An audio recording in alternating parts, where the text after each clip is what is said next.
إمام المتقين وعلى آله وأصحابه وأزواجه وذرياته وأهل بيته أجمعين. أما بعد، أعوذ بالله من الشيطان الرجيم. بسم الله الرحمن الرحيم. لقد من الله على المؤمنين إذ بعث فيهم رسولا من أنفسهم يتلو عليهم آياته ويزكيهم ويعلمهم الكتاب والحكمة وإن كانوا من قبل لفي ضلال مبين. صدق الله العظيم.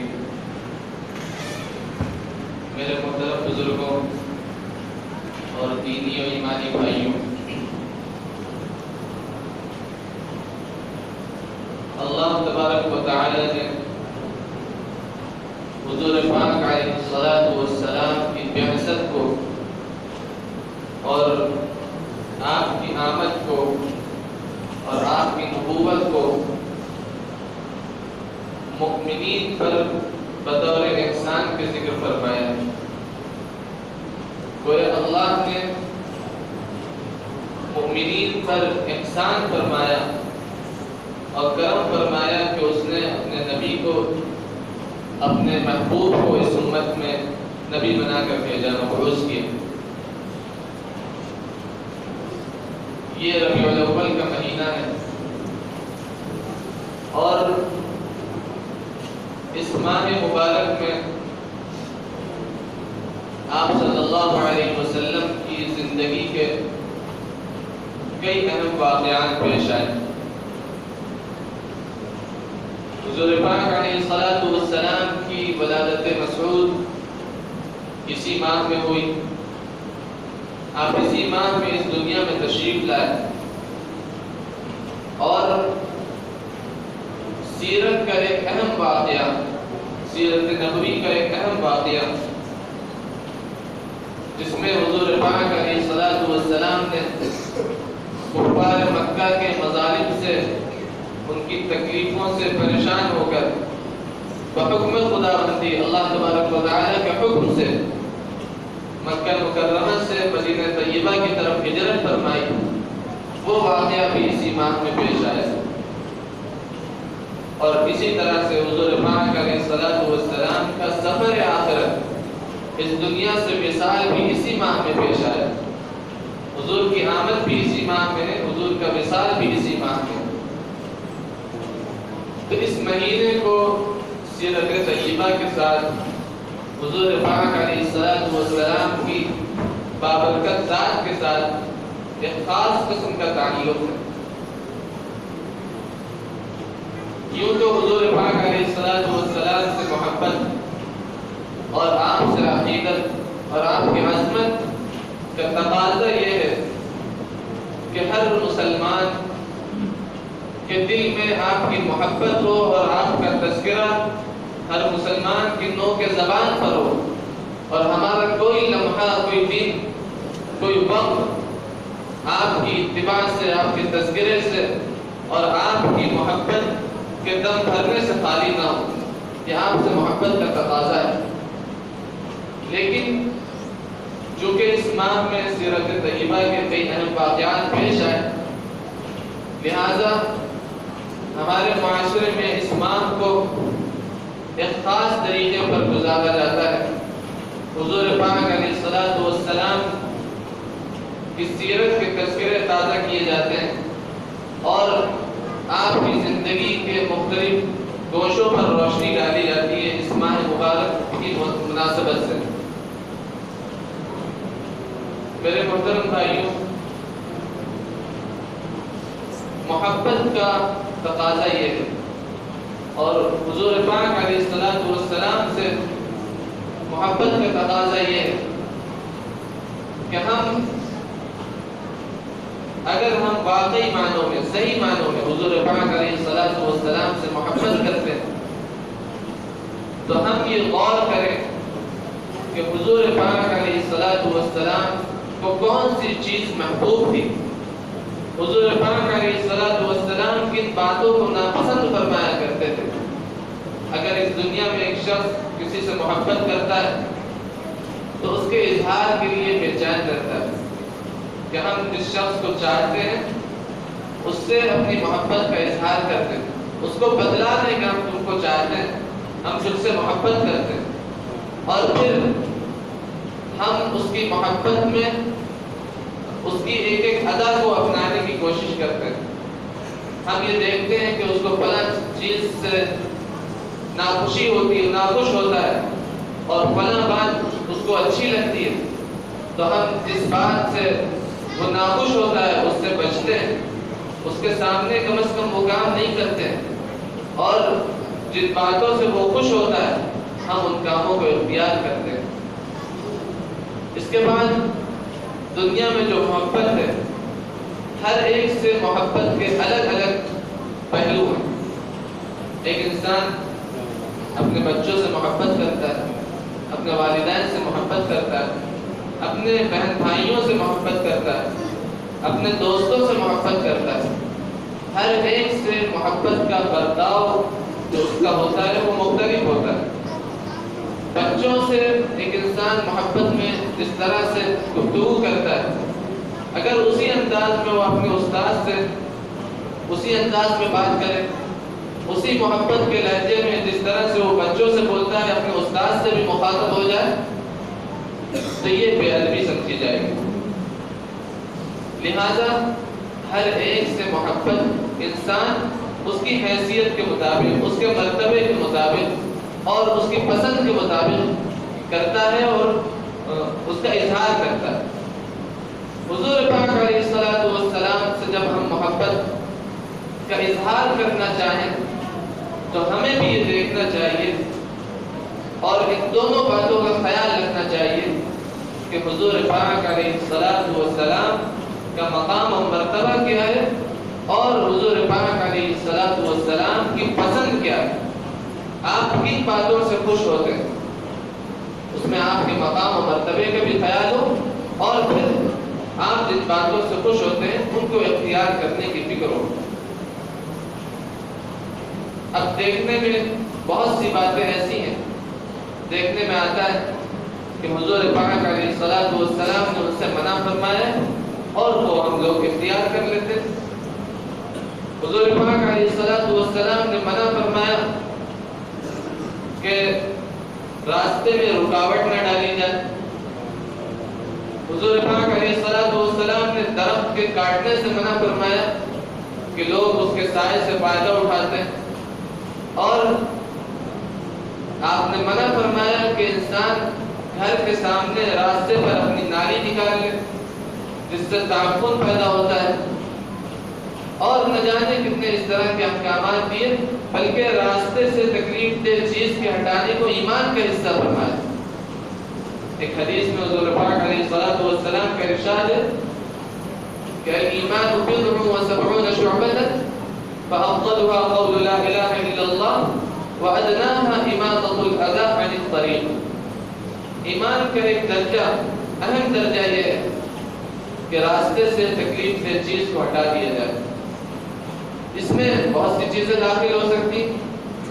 ہم لوگ مکان تعمیر کرتے ہیں اور راستہ اتنا کشادہ نہیں ہے، لیکن ہم نے اپنے گھروں کے سامنے سلوک بنا لی ہے جو سڑک کی زمین پر آتی ہے۔ ایک مکان میں ادھر سے بنی ہے، ایک مکان میں ادھر سے بنی، اب وہاں سے گزرنے والوں کو تکلیف ہو رہی، وہاں سے کوئی گاڑی نہیں گزر سکتی، راستہ اتنا کشادہ نہیں ہے، اور دونوں طرف سے ہم نے راستے پر روڑا ڈال دیا ہے، رکاوٹ ڈال دی، یہ بھی حدیث کے خلاف ہے۔ اسی طرح ہم گاڑی سے جاتے ہیں، مارکیٹ جاتے ہیں یا کہیں بھی جاتے ہیں تو پارکنگ کرنے میں اس بات کا خیال نہیں رکھتے ہیں کہ ہم کہاں پر کھڑی کر رہے ہیں، گزرنے والوں کو اس سے تکلیف تو نہیں ہوگی۔ ایسا تو نہیں ہے کہ ہم جہاں پر گاڑی کھڑی کر رہے ہیں ہمارے بعد آنے والوں کے لیے ہماری گاڑی رکاوٹ بن جائے، یہ راستے میں تکلیف دہ چیز، یہ بھی راستے کی تکلیف ہے، اس سے بھی ہم کو بچنا ہے۔ تو حضور پاک علیہ الصلوۃ والسلام نے فرمایا کہ راستے سے تکلیف دہ چیز کو ہٹانا یہ بھی ایمان کا حصہ ہے۔ اسی طرح حضور پاک علیہ الصلوۃ والسلام نے جن باتوں کو ناپسند کیا ان میں سے فضول خرچی بھی ہے۔ آپ نے اسراف سے منع فرمایا، یہاں تک کہ فرمایا کہ صدقہ کرنے میں بھی اسراف نہ کرو. صدقہ بھی میانہ روی کے ساتھ ہونا چاہیے، اعتدال کے ساتھ ہونا چاہیے. مطلب یہ ہے کہ ہم اگر کسی خیر کے کام میں، کسی جائز کام میں اپنے پیسے، اپنا مال خرچ کر رہے ہیں تو ایسا نہ ہو کہ ہم ضرورت سے زیادہ خرچ کر دیں، یا ہم جہاں پر خرچ کرنے کا موقع نہیں ہے یا جن جگہوں پر شریعت نے خرچ کرنے کی اجازت نہیں دی ہم وہاں پر اپنا پیسہ خرچ کر دیں. یہ سب اسراف میں داخل ہے. حضور پاک علیہ السلام نے اسراف سے منع فرمایا. اور قرآن پاک میں مسرفین کے بارے میں، جو فضول خرچی کرتے ہیں، ان کے بارے میں فرمایا گیا کہ یہ شیطان کے بھائی ہیں. تو ان باتوں سے حضور پاک علیہ السلام نے منع فرمایا. ہم آپ سے محبت کا اگر دم بھرتے ہیں اور واقعات ہمارے دل میں آپ کی محبت بھی اور ہونا بھی چاہیے، بلکہ یہ کہا جائے کہ ایک مسلمان کے دل میں آپ کی محبت ہے، اور اسی لیے جب کسی موقع پر آپ کی توہین میں کوئی شخص کچھ بک دیتا ہے، کچھ کہہ دیتا ہے، تو ہمارے خون گرم ہو جاتے ہیں.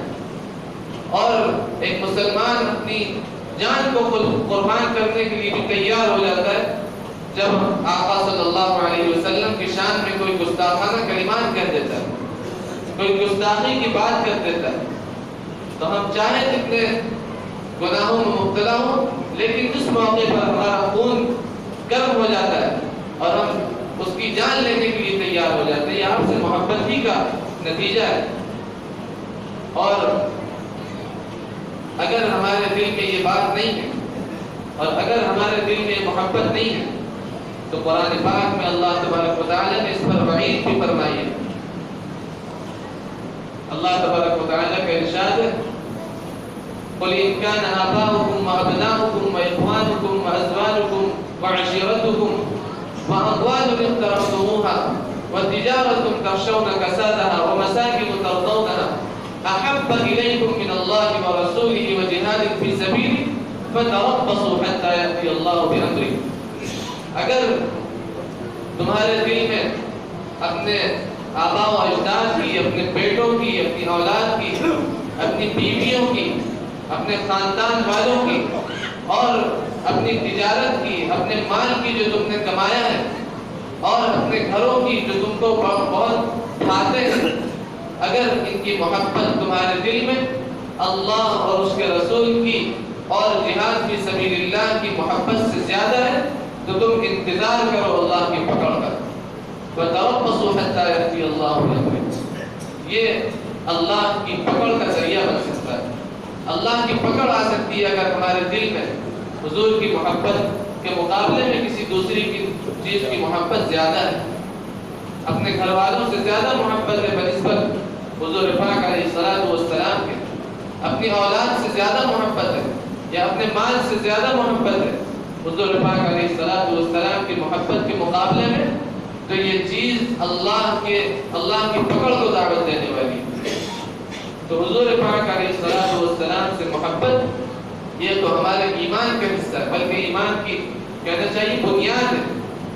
اگر ہم حضور پاک علیہ السلام سے محبت کرتے ہیں تو ہمیں آپ صلی اللہ علیہ وسلم کو جو چیزیں محبوب ہیں ان پر عمل کرنا چاہیے، اور حضور نے جن باتوں سے منع فرمایا ہے ان سے بچانے کی فکر کرنی چاہیے.